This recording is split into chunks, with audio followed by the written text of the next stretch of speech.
우리는 자꾸 묻습니다. 어떤 인생이 복된 인생인가? 어떤 인생이 잘 사는 인생인가? 어떤 인생이 성공한 인생인가? 이런 질문들을 참 하게 됩니다. 답이 어디 있겠습니까? 근데 성경은 뭐라고 답을 주냐 그러면 바로 하나님을 온전히 바라보는 사람, 하나님의 은혜 속에 있는 사람이 복된 사람이라고 얘기를 하는 겁니다. 근데 잘 보면요, 대부분의 사람들이 자신을 위해서 살아가는 인생을 살아갑니다.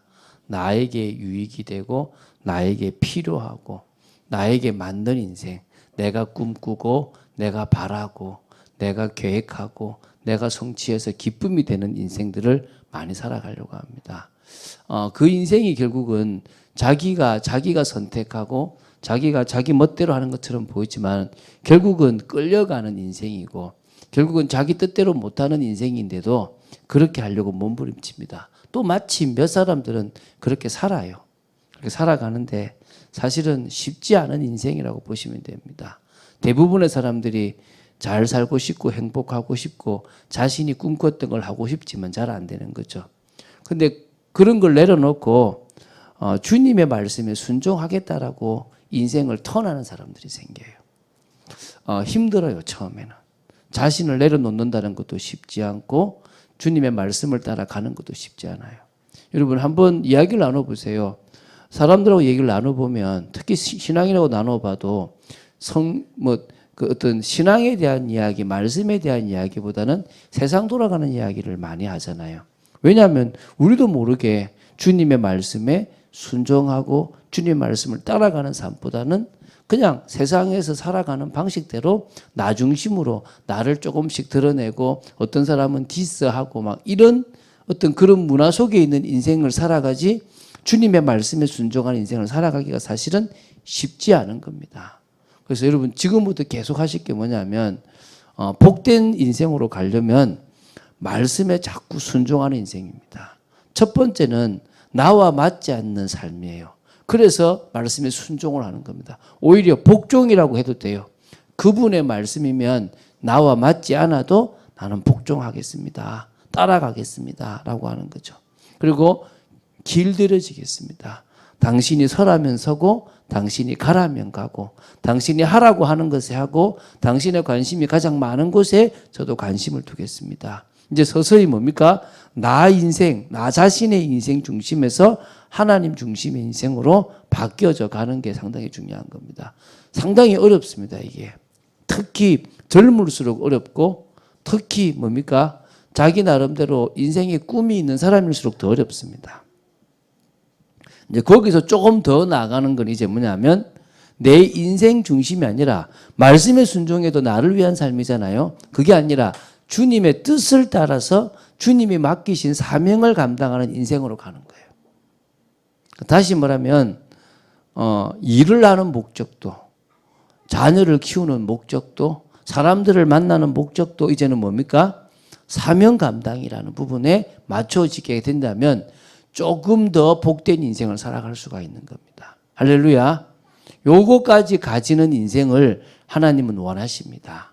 요거까지 가기가 쉽지는 않죠, 당연히. 어렵죠, 그죠? 그런데 어렵게 생각하지 마시고요.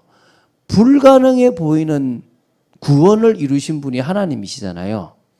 그 불가능해 보이는 구원을 이루신 하나님은 못 이루실 게 없다고 생각하시면 됩니다. 못 하실 것이 없다라고 확신하시면 되거든요. 그래서 그 인생을 살아가면 됩니다. 우리가 지금 성경 인물을 봐 나가잖아요. 서서히 그렇게 사라져간 사람들을 보고 있는 거예요. 자신을 위해서 살아갔던 사람들, 말씀에 순종하기 시작했던 사람들, 하나님의 그 언약에 그 뜻에 방향 맞춰서 자신에게 맡겨진 사명을 감당했던 사람들이죠. 자, 지금 이제 신약을 들어갈 건데요. 구약을 다 봤단 말이에요. 자, 구약은 창세기 3장 15절이라는 여자의 후손이 오면 뱀의 머리를 상하게 할 것인데 여자의 후손이 오면 인생의 문제를 해결하게 될 것이다. 그 여자의 후손이 오는 쪽으로 내가 모든 역사를 움직여 갈 것이다 라고 생각하고 각 시대마다 조금씩 시대에 맞는 언약을 주셨는데 그 언약을 붙잡은 사람들이 응답받아 가면서 이제 메시아의 그 응답을 성취해 갔던 거예요. 그 증거가 저번에도 말씀드렸지만 마태복음 1장에 나오는 족보라는 거예요. 족보. 아브라함부터 시작해서 다윗을 지나서 예수 그리스도까지 가는 14대, 14대, 14대라는 그 족보를 지나가는 그게 뭡니까? 하나님께서 구약을 통해서 언약을 성취해 가신 거라고 보시면 됩니다. 이제 신약에 들어와서 그 예언된 그 메시아가 태어나서 그 메시아가 뭡니까? 십자가에서 그리스도의 일을 통하여 인간을 향한 문제를 이루셔야 될 거 아니겠습니까? 그 일에 쓰임받았던 사람들을 기록할 거고요.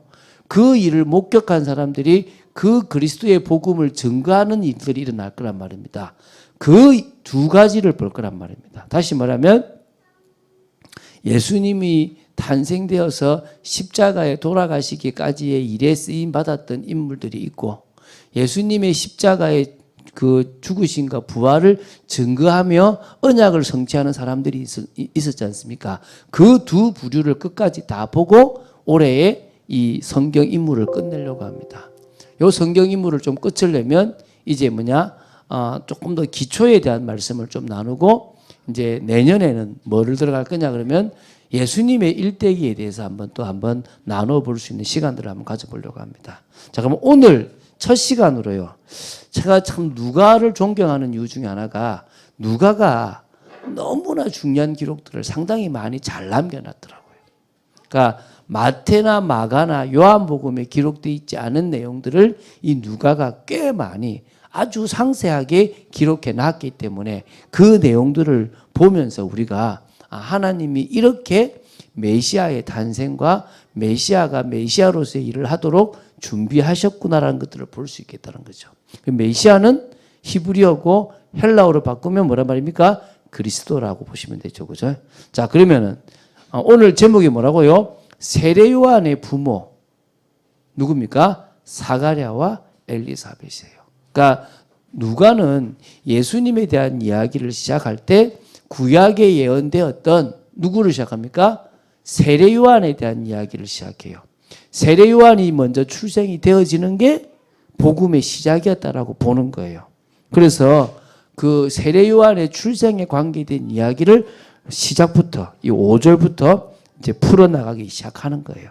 이제 그 이야기 중에서 우리는 57절부터 63절의 내용들을 중심으로 해서 이제 보게 될 건데 어찌 보면 누가복음 1장을 거의 다 보신다라고 생각해도 과언이 아닐 것입니다. 자, 그러면은 메시아의 길을 예비한 세례 요한의 가정에 대한 이야기를 먼저 나눠요. 그러니까 세례 요한이 했던 일이 뭐라고요? 메시아의 길을 예비한 겁니다. 광야에 외치는 자의 소리가 있을 것이다. 그 광야에 외치는 자의 소리가 누구란 말입니까? 바로 이 세례 요한. 메시아가 오기 전에 엘리야가 올 건데 그 엘리야로서 먼저 주의 길을 곱게 할 사람이 누구란 말이죠? 세례 요한. 그 세례 요한이 어떻게 출생했는지에 대한 그것을 보는 거예요. 그 가정인데요. 자, 그래서 하나님이 인정하신 믿음의 가정이에요. 그러니까 저는 성경에 볼 때 우리가 모르는 인물 같은 인물이잖아요. 오늘 여러분 어떤 사람 사가랴라는 사람 처음 들을 수도 있습니다. 엘리사벳 처음 들을 수도 있을 겁니다. 왜? 잘 안 다뤄요. 그런 인물이 있구나라고 알지도 못할 수도 있는 거예요. 근데 하나님은 믿음 좋은 그 가정을 늘 관심 가지고 보시고 이 가정이면 제사장으로서 누구를 보낼 수 있겠다? 세례 요한이라는 마지막 제사장의 임무를 감당할 세례 요한을 보내도 되겠다라고 생각하는 거예요. 물론 그렇게 믿음을 키워오셨고 그렇게 그 가정을 믿음의 가정으로 만드신 것도 하나님의 역사였겠죠. 그러나 그 믿음을 따라서 선택하고 올바른 길을 걸어갔던 부부가 있었는데 그 부부가 누구라고요? 사가랴와 엘리사벳이었다는 것입니다. 여러분 드러나지 않아도 되잖아요. 저는 참빛교회라는 교회를 이야기할 때 역사를 이야기할 때 하태성 목사라는 이름이 없어도 된다고 생각됩니다. 아니 없었으면 좋겠습니다. 오히려 더 다른 사람이 이름이 참빛교회에 드러나도 된다고 생각됩니다. 단지 하나님의 인정은 꼭 받고 싶습니다. 이 누가복음에요. 요 뒤에 하나님의 인정을 받는 사람들이 꽤 많이 나와요. 그 부분을 좀 보면요. 저는 누가복음 1장, 2장에 나오는 이런 인물들이 되게 좋더라고요. 오늘 특히 부끄럽게 하지 않는다는 표현을 좀 나눌 건데 그것에 대해서 한번 좀 의논해 보도록 하겠습니다. 자, 제사장 가문의 출신이에요. 이 부부 모두가 제사장 가문이에요. 아비야 반열이라고 해요. 아비야 반열의 제사장으로서 있었던 사람이 스가랴인데 다윗 왕이 제사장들을요 24개 24반열로 쪼갰어요. 이렇게 구분을 지었어요. 그래서 앞으로 24반열로 나누었으니까 한 반열씩 봉사를 한다. 그런 식으로 이렇게 만드는 것이 24반열인데 그 중에 한 반열이 누구라고요? 아비야 반열이라는 거예요. 그래서 그 이제 스가랴 그 아비야 반열의 제사장 후손이면서 제사장이 누구라? 스가랴고요. 엘리사벳은 더 중요해요. 아론 제사장. 그러니까 아론 자손인 거예요. 그러니까 되게 제사장 가문 중에서는 꽤 뼈대가 있는 가문의 누구요? 후손이 누구였단 말입니까? 엘리사벳이었다는 거예요. 이 둘이 부부가 된 거예요. 그러니까 말 그대로 그 우리 말하면 이제 법관과 법관 또 뭡니까? 목사와 목사 집안에 이 그 뭡니까? 자녀가 결혼했던 것처럼 그런 복된 집안이라고 보시면 되겠죠. 뭐 요새는 목사와 목사 집안에 결혼해서 정인이 사태 같은 사태를 벌어져 가지고 참 많이 욕을 얻어먹고 있는 시대인데 제대로 된 목사 가정과 제대로 된 목사 가정에 자녀가 태어났다면 그 가정은 참 복된 가정인 줄로 믿습니다. 둘 다 하나님 앞에서 의인이라고 6절에 나와요.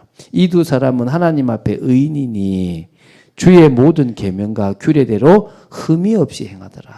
그러니까 주의 계명과 규례대로요 흠 없이 순전한 마음으로 섬겼던 그런 부부가 누구란 말입니까? 이 사가랴와 엘리사벳이란 거예요. 그러니까 사가랴라는 뜻은요 여호와께서 기억하고 계신다 이런 뜻이에요. 그러니까 여호와는 누구를 기억했다고요? 사가랴를 기억했어요. 여러분이 여호와의 기억 속에 있는 분들 되시기를 주 예수 그리스도의 이름으로 축원드립니다. 저는 그거 중요하거든요. 내가 주님의 그 기억 속에 있는 복된 사람. 엘리사벳은 내 하나님은 맹세의 하나님이시다 이런 뜻이에요. 맹세하시면 그 맹세를 이루시는 하나님. 그러니까 참 이름의 뜻도 사가랴, 엘리사벳 참 이름 뜻도 좋죠, 그죠? 근데 이 가정이요 13절에 보면요. 자, 13절에 보면 천사가 그에게 이르되 사가랴여 무서워하지 말라. 너의 간구함이 들린지라. 내 아내 엘리사벳이 내게 아들을 낳아 주리니 그 이름을 요한이라 하라.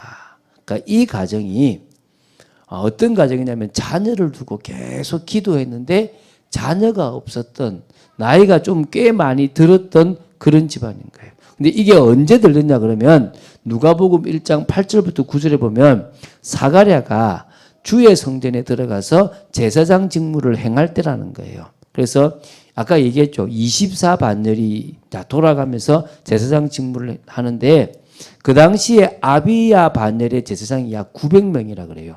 900명 중에서 제비를 뽑아가지고 뽑혀서 직무를 수행하는데 그때 수행했던 인물이 누구란 말입니까? 사가랴였다는 거예요. 근데 수행하고 있는데 가브리엘 천사가 수행하고 있는 중에 나타난 거예요. 그래서 내가 너에게 기도 응답을 주러 왔다는 거예요. 엘리사벳이 아들을 낳을 것인데 이름을 뭐라고요? 요한이라고 하라는 거예요. 한마디로 나시린이로 구분해라는 거예요. 뒤에 쭉 나오거든요. 포도주나 독한 술을 마시지 말게 하고 모태로부터 성령이 충만함을 받게 될 것이다. 이스라엘 자손을 곧 그들의 하나님께로 많이 돌아오게 할 것이다 라고 하는 그래서 엘리야의 심령과 능력으로 주 앞에 먼저 와서 아버지의 마음을 자식에게 거스리는 자를 의인의 슬기에 돌아오게 하고 주를 위하여 세운 백성을 준비하게 할 것이다 라고 한마디로 뭐요? 이미 구약에 예언되어 있는 엘리야, 이게 말라기에 예언되어 있거든요. 엘리야가 먼저 올 건데 네가 낳을 아들이 누구란 말입니까? 그 엘리야와 같은 인물이다라고 얘기하는 거예요. 그럼 얼마나 대단합니까? 그런데요. 18절 이렇게 나와요. 사가랴가 천사에게 이르되 내가 이것을 어떻게 알리요? 내가 늙고 아내도 나이가 많으니이다. 아이고 천사요. 주여, 이거 뭐 좀 될 만한 걸 해야 되는데 안 됩니다. 안 돼. 나이가 이미 들었습니다. 사실은 저하고 이제 저희 아내도 이제 애 낳는다 그러면 아이고 무슨 그런 망측한 소리를 이렇게 얘기할까 합니까? 그렇죠? 그러면 죄송합니다. 우리 박 집사님. 애 낳는다고 얼마나 가하겠습니까? 그렇죠? 그런 입장이에요. 지금 한마디로. 도저히 이제 안 될 나이 때 이제 지금 아이를, 물론 아이가 없었기 때문에 바랬기는 바랬는데 그런 나이에 사람에게 뭡니까? 지금 아이를 주시겠다고 얘기를 하는 거예요. 이 말이 안 되는 거죠. 그래서 이제 뭐냐? 사실 이걸 안 믿었잖아요. 안 믿어가지고요. 벙어리가 돼요. 뭐라냐면 19절에 천사가 대답하여 이르되 나는 하나님 앞에 서 있는 가브리엘이라 이 좋은 소식을 전하여 내게 말하라고 보내심을 받았노라. 보라, 이 일이 되는 날까지 내가 말 못하는 자가 되어 능히 말을 못하리니 이는 내가 내 말을 믿지 아니함이거니와 때가 이르면 내 말이 이루어지리라 하더라. 증거로 준 거예요. 지금부터 벙어리가 됐는데 벙어리가 되는 일들이 한 번씩 있었는가 봐요. 그래가지고 이렇게 성전에 들어갔다가 천사를 만나서 벙어리가 되는 일들이 있었으니까 사람들이 말을 못하는가 보다 이 생각을 했는데 어쨌든 이때부터 요한이 태어나서 요한의 이름을 짓기까지 말을 못해요. 아주 입이 딱 닫아져 버린 거예요. 하고 싶어도 말이 안 돼요. 글은 쓸 수 있는데 말은 안 되는 거예요. 그러니까 되게 이제 답답한 상황이 생기죠. 이제 하나님 이거를 그 주위 사람들에게 증거로 허락하시는 거죠. 저는요, 이 세례 요한의 가정이 주께서 돌보시는 가정이라고 믿습니다. 자, 여인으로서의 부끄러움을 없애주신 거예요. 이게 25절에 이런 말이 나오거든요. 이제 임신을 하고, 자, 24절 이제 제가 볼게요. 이후에 그의 아내 엘리사벳이 잉태하고 5달 동안 숨어 있으며 이르되 주께서 나를 돌보시는 날에 사람들 앞에서 내 부끄러움을 없게 하시려고 이렇게 행하심이라. 저는 이 단어를 되게 좋아해요. 여러분, 우리가 신앙생활을 처음 시작하면요, 세상에 부끄러움을 좀 당해요. 놀림을 당하는 거예요. 주님 때문에 부끄러운 자가 돼요. 그런데 신앙을 계속 선택하잖아요. 그러면요, 부끄럽지 않게 해요. 제가 믿는 하나님, 아니 지금까지 성경을 쭉 봐왔는데 한 사람도 부끄럽게 하지 않더라고요. 물론 그 과정 속에서 이 엘리사벳과 사가랴는 이미 부끄러움을 당한 것처럼 보여요. 왜죠? 나이가 들었는데 뭐가 없죠? 자식이 없어요. 나이가 들어 자식이 없으면 이혼 사유가 됩니다. 여자는 여자로서 아들을 낳지 못하는 것만으로도 아주 부끄럽고 초라하고 아무리 이뻐도 의미 없는 겁니다. 그런 여인의 생활을 얼마 동안요? 한참 동안을 했었어요. 한마디로 부끄러웠죠. 그런데 뭐라 그럽니까? 부끄럽지 않게 하셨다 그래요. 할렐루야. 여러분이 오늘 보게 되시기 바랍니다. 지금 우리가 조금 가난합니까? 지금 우리가 조금 어렵습니까? 지금 남들의 조롱거리를 받습니까? 괜찮습니다. 우리가 뭐 하면 됩니까? 믿음을 따라 계속 걸어가면, 언약을 따라 계속 걸어가면 부끄럽게 하지 않을 거라 믿습니다. 저는 홀로 된 우리 이렇게 여성분이나 이런 분들이 있을 때 딱 신앙을 지키라고 얘기해요. 왜 지키냐? 하나님이 그 인생을요, 부끄럽지 않게 하실 거라고 저는 확신하거든요. 노년이 되고 나이가 들어도 하나님이 그 인생을 반드시 책임지시고 역사하실 거라고 믿습니다. 뒤에 우리가 또 보게 될 안나를 봐도 그렇더라고요. 또 나는 신앙을 지키는데 정말 남편이 믿지 않든가 자식들이 믿지 않아서 혼자 신앙생활을 하는 그런 분들이라도 뭐라고요? 끝까지 걸어가라고 하고 싶어요. 왜? 뭐 하지 않게 하신다? 부끄럽지 않게 하신다. 할렐루야. 하나님이 부끄러움을 당하지 않도록 역사해 주시는 겁니다. 저는 그거에 대한 믿음이 있거든요. 제가 지금까지 남들의 조롱을 받더라도 믿음의 길을 걸어갈 수 있었던 게, 내가 지금 잠시 부끄러움을 당한다 하더라도 완전한 부끄러움을 당하지 않게 하실 분이 누구다? 하나님이시다. 이거에 대한 제 마음의 믿음이 있었던 거예요. 그런데 어느 정도 부끄럽지 않냐면요. 최고의 아들을 낳았어요. 누가복음 7장 28절에 여자가 낳은 자 중 큰 자가 세례 요한이에요. 이게 누가복음 7장 28절에 나와요. 최고의 아들을 얻은 거예요. 그냥 아들 하나 낳은 것만으로도 기쁘잖아요. 왜? 부끄러움을 당하지 않았으니까. 근데 그냥 아들을 낳은 것이 아니라 여자가 낳은 자 중 큰 자인 세례 요한의 어머니라는 칭호를 받게 되는 거예요. 할렐루야. 여러분, 자녀에게 믿음을 심어주세요. 자녀가 공부 잘하고 자녀가 뭐 조금 잘하는 거 아무 의미 없습니다. 돈 잘 버는 거, 자녀가 뭐 안정된 거 의미 없습니다. 믿음 없으면요, 결국 부끄러운 일을 당합니다. 오늘 이 부분에 답 내시기 바랍니다. 두 번째, 자, 하나님의 계획을 알고 믿음을 고백한 부부였단 거예요. 누가요? 이 세례 요한의 부모가. 자, 그 이야기가 이제 누가복음 1장 39절부터 이제 쭉 나올 건데요. 자, 39절부터 56절이 이 엘리사벳이 마리아라는 예수님의 어머니와 함께 은혜를 나누었던 부분이에요. 그럼 당연히 다음 주에는 누가 나오겠습니까? 요셉과 마리아에 대한 이야기가 나오겠죠. 왜죠? 예수님의 조상이니까, 예수님의 부모님이니까. 그때도 또 상당히 믿음의 고백들이 또 될 겁니다. 이 마리아한테 야, 너가 잉태했다라고 하면서 너의 친족 엘리사벳은 6개월 전에 잉태됐어, 임신했어. 가봐라 해가지고요. 마리아가 엘리사벳이 있는 곳으로 와요. 엘리사벳이 있는 곳으로 와서 석 달 동안을 엘리사벳과 함께 지내면서요. 은혜를 나누었어요. 그러니까 이미 여러분 세례 요한과 예수님은 만난 거야. 먼 친척이기도 하고 뭐요? 뱃속에서부터 이미 만난 사이라는 거예요. 얼마나 이게 복된 인생입니까? 그렇죠? 하나님이 이렇게 미리 다 예비하신 거예요. 그래서 이 엘리사벳이 성령 충만해서 마리아를 향해서 축복한 내용이 41절부터 나옵니다. 제가 한번 읽어볼게요. 여러분 잘 한번 보세요. 자, 엘리사벳이 마리아가 무난함을 들으매 아이가 복중에서 뛰노는지라. 아까 천사가 가브리엘 천사가 뱃속에서부터 성령 충만 받는다 그랬지 않습니까? 지금 복중에서부터 뛰노는데요. 엘리사벳이 성령이 충만함을 받아. 성령 충만 지금 이제 엘리사벳 받았습니다. 뭐라고 얘기하냐면 큰 소리로 불러 이르되 여자 중에 내가 복이 있으며 내 태중의 아이도 복이 있도다. 내 주의 어머니가 내게 나오니. 뭐라고요? 자신의 주의 어머니. 자신의 주가 예수 그리스도인데 그 주의 어머니인 마리아가 지금 나한테로 나오니 이 어찌된 일인가? 안 거야 이미. 뭐를 안 거죠?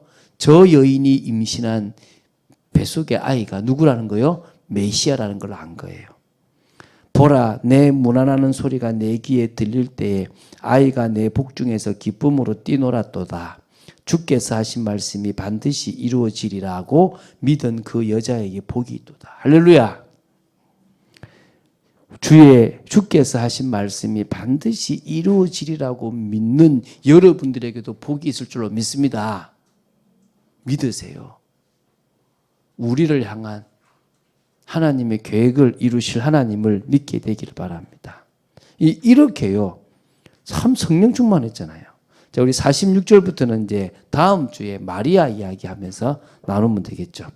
자, 부부가 이제 이름을 짓잖아요. 그러니까 그 집안에 뭐 이렇게 이름을 짓는 풍속이 있을 거 아닙니까? 뭐 우리로 말하면 학렬 같은 게 있을 건데 그 학렬이나 이런 걸로 봤을 때는 이 아이의 이름은 요한이라고 지으면 안 돼요. 그런 이름이 온 적이 없거든요.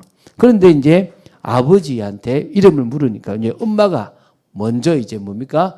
요한이라고 지어야 된다고 하니까 이제 뭡니까? 이 사가랴한테 물으니까 사가랴 역시 요한이라고 짓자고 서판에다가 쓴 겁니다. 그래서 여호와의 사랑하는 자, 여호와의 사랑하는 자. 그러니까 여호와께서 사랑하시는 자가 누구란 말입니까? 요한이었다는 거죠. 이제 그리고 이제 말을 하기 시작하는데 60 이제 이게 그 5절 6절부터 제가 한번 볼게요. 이렇게 딱 서판에 딱 쓸리고 말을 하고 찬송하니까 65절에 그 근처에 사는 자가 다 두려워하고 이 모든 말을 온 유대 산골에 두루 퍼지매. 이렇게 유대가 있는 곳은 산골이 많아요. 듣는 사람이 다 이 말을 마음에 두며 이르되 이 아이가 장차 어찌 될까 하니 이는 주의 손이 그와 함께 하심이로라. 그러니까 세례 요한과 함께 주의 손이 함께인 거예요. 자, 그러면서 이제 사가랴의 예언이 나와요. 이 예언이 이제 67절부터 79절 나오거든요. 제가 한번 읽어볼게요. 자, 이제 68절입니다. 이 성령 충만 받아서 이제 68절부터 얘기합니다. 찬송하리로다. 주 이스라엘의 하나님이여 그 백성을 돌보사 속량하시며 우리를 위하여 구원의 불을 그 종 다윗의 집에 일으키셨으니 이것은 주께서 예로부터 거룩한 선지자의 입으로 말씀하신 바와 같이 우리 원수에게서와 우리를 미워하는 모든 자의 손에서 구원하시는 일이라. 우리 조상을 긍휼히 여기시며 그 거룩한 언약을 기억하셨으니 곧 우리 조상 아브라함에게 하신 맹세라. 우리가 원수의 손에서 건지심을 받고 종신토록 주의 앞에서 성결과 의로 두려움이 없이 섬기게 하리라 하셨도다. 그러면서 얘기합니다. 이 아이여 내가 지극히 높으신 이의 선지자라. 지극히 높으신 이가 메시아 예수님이잖아요. 예수님의 선지자라 일컬음을 받고 주 앞에 앞서가서 그 길을 준비하여 주의 백성에게 죄 사함으로 말미암는 구원을 알게 하리니 이는 우리 하나님의 긍휼을 인함이라. 이로써 돋는 해가 위로부터 우리에게 임하여 어둠과 죽음의 그늘에 앉은 자에게 비치고 우리 발을 평강의 길로 인도하시리로다. 아멘. 이 얼마나 복음적입니까? 메시아에 대한 언약을 이제 다윗의 그 언약을 이루시는 구원의 뿔을 이루시는 부분에 대해서 찬양하고 그 구원의 뿔을 이루는 메시아에 대해서 앞 일을 예언하고 선지자의 역할을 감당할 사람이 누구다? 자신이 낳을 아이라고 지금 이야기하는 거예요. 낳은 아이라고. 지금요 엘리사벳도 알았고 누구도 알았습니까? 스가랴도 알았다는 거예요. 그냥 우리를 막 구원할 이스라엘의 왕 이 정도가 아니라 그 메시아의 예언을 끝까지 성취할 주께로 돌아온 그 구원의 역사를 이룰 뿐으로 메시아를 받고 자기 아들을 본 거예요. 자, 그 이제 80절에 이제 우리가 세례 요한도 다룰 건데 아이가 자라며 심령이 강하여지며 이스라엘에게 나타나는 날까지 빈들에 있으니라. 그러니까 빈들에 있게 되거든요. 근데 그거는 또 다음에 또 세례 요한을 다룰 때 우리가 또 하겠습니다. 순서가 있어요, 순서가. 아직까지는 세례 요한까지는 멀었고 누굴 먼저 다룬다고요? 지금 사가랴와 엘리사벳. 다음에는 요셉과 마리아를 다루겠죠. 이제 그렇게 쭉 다뤄져 가는 겁니다. 그러니까 예수님의 이 뭡니까? 그 탄생과 관계되어 있는 중요한 분들이라고 보시면 됩니다. 자, 이제 세 번째입니다. 언약과 통하는 믿음의 삶을 위해서 기도를 시작하는 게 필요합니다. 이게 이제 우리가 붙잡고 나아가야 될 중요한 방향인 줄 믿습니다. 사단은 우리가 믿음의 삶을 살아가지 못하도록 환경과 현실을 가지고 자꾸 넘어뜨리고 있습니다. 오히려 그냥 그렇게 살면 되지 지금 어렵잖아 아니잖아 라고 얘기를 합니다. 그런데 우리는 어떻게 됩니까? 그런 모든 상황 속에서 뭐요? 언약과 통하는 믿음의 삶, 그냥 믿음의 삶이 아니라 제가 어제도 한 분 집사님하고 이야기를 나눴어요. 이야기를 나누는데 그분이 그러는 거예요. 사람들이 되게 믿음 있다라고 인정하는 사람이 있대요. 그런데 그러니까 자기 목사님도 되게 그분을 되게 믿음 있다고 본대요. 그런데 되게 뭡니까? 이렇게 자기만 생각하는 분이래요. 그래서 제가 그거는 내가 볼 때 믿음 있다라고 말하기 어려울 수도 있다. 물론 코로나 때에 교회 안 나온다고 해서 믿음이 없다라고 말할 수는 없다. 그러나 삶을 통해서 다른 사람과 관계를 맺어가고 더 유순해지고 더 부드러워지는 것은 누가 하시는 거다? 하나님의 은혜 속에서 하나님이 해 나가시는 거다. 근데 그게 안 된다라는 말은 뭐다? 문제가 있는 거다라고 얘기를 했거든요. 그래서 오늘 정말 우리가 언약과 통하는 믿음의 삶을 위한 기도를 시작해야 될 줄로 믿습니다. 자, 첫 번째가 뭐냐면 말씀을 듣는 우리 자신이 먼저 믿음의 한 사람으로 살아야 돼요. 그래야 우리의 가정도 믿음의 가정이 되고 우리 주위도 바뀔 수 있는 거죠. 저는 계속 이야기합니다. 여러분, 말씀의 흐름 속으로 들어가야 돼요. 어떨 때는 내가 조금 막 힘들 때 응답받으면 되게 말씀이 뜨겁고 기쁜데 또 내가 별 문제가 없을 때는 지금 말씀이 내한테 그렇게 감동이 되는지 안 되는지도 잘 모를 수가 있습니다. 그러나 어쨌든 우리는 매일매일 흘러가는 말씀의 흐름 속에 있어야만 되어지는 겁니다. 그거를 하기 위해서 제가 계속 기초 말씀을 다져가는 거잖아요. 여러분, 기초 말씀이 다져지지 않으면 어렵다는 거예요. 여러분, 오늘 여러분들이 오기까지 어떤 고민을 하고 어떤 갈등을 했습니까? 저는요, 포도나무에 대한 이야기를 보면서 그래, 많은 사람들이 포도나무에 붙어 있으려 그러면 자신을 위해서 살아가는 인생이 되면 안 되는 거다.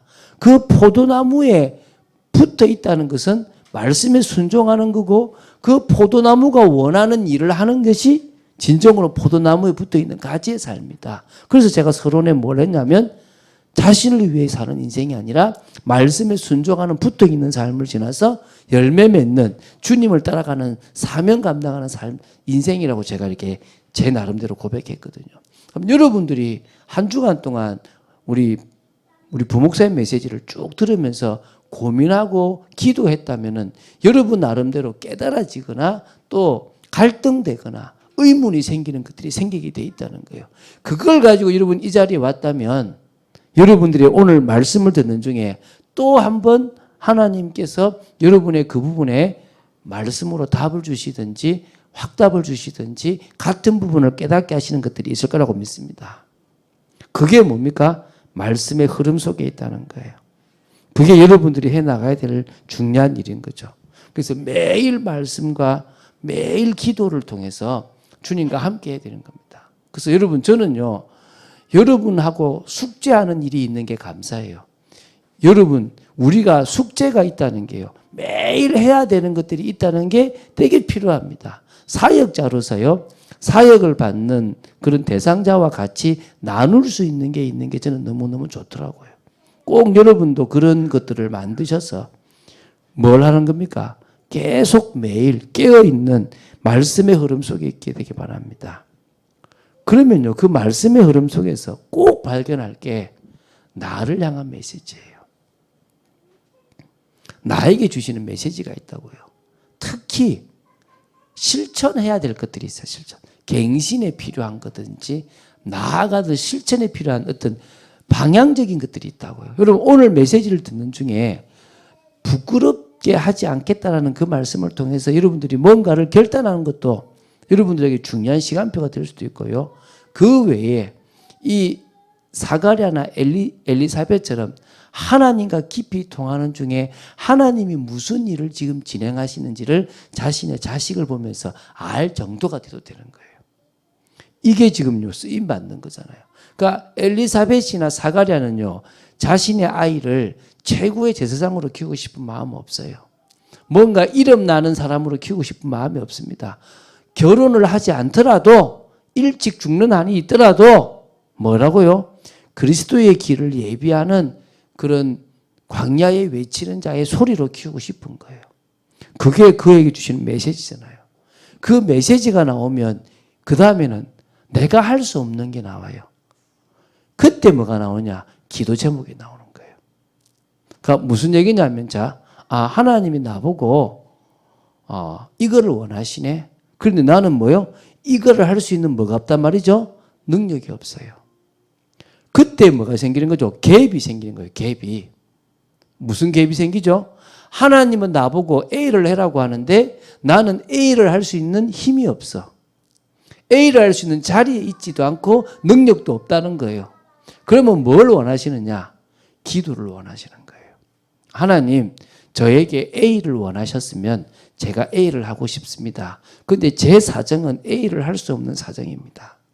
하나님, 제가 A를 하고 싶습니다라고 기도를 시작하는 거예요. 그게 뭐가 되는 겁니까? 기도 제목이 되는 거예요. 그래서 우리는 뭐 하느냐? 제가 기도 제목을 매년마다 잡는 거예요. 왜? 우리 교회에 원하시는 것과 우리 교회가 해야 될 것들이 있는데 우리 교회는 그를 할 수 있는 능력이 없기 때문에 기도 제목으로 잡고 1년 내도록 기도를 시작하는 거예요. 그러면 어디까지 응답을 우리가 선택하면서 받느냐에 따라서 다음에 또 기도 제목이 또 정해지는 거예요. 그러면 이제 뭡니까? 매일 그 기도 제목을 붙잡고 기도하고 그 매일 그것을 따라서 실천하는 영적 생활이 매일 진행되면 되는 거예요. 그 속에서 뭡니까? 아까 말했던 주관적으로 내가 깨닫고 응답받는 것과 객관적으로 확인하는 것들을 봐야 되는 거예요. 저는 이번 주에 참 감사했어요. 제가 지난주에 삼척을 좀 갔다 왔잖아요.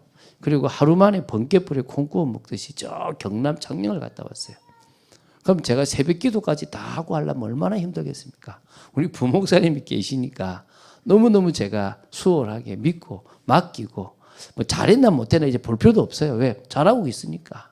이제 그렇게 맡기고 이제 갈 수 있는 거예요. 그럴 수 있는 게 감사한 거죠. 저는 금요일에 집에 도착하니까 11시 반이더라고요.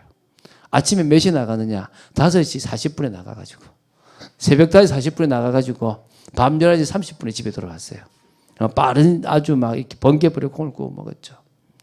근데도 이제 또 나갈 일들이 7월에도 좀 생길 것 같아요. 그럴 때마다 이제 또 우리 부목사님한테 맡기고 또 우리 금요 기도에도 이제 부목사님이 또 이제 설교했던 주간에는 하게 되니까 그게 이어지잖아요. 그죠? 여러분 계속적으로 그런 인도를 받으며 응답받는 그런 참빛교회 축복을 여러분 누리시게 되길 바랍니다. 두 번째는요. 자, 우리가 믿음의 삶을 위해서 기도할 때 믿음의 도전으로 부끄러움을 넘어서라 이거예요.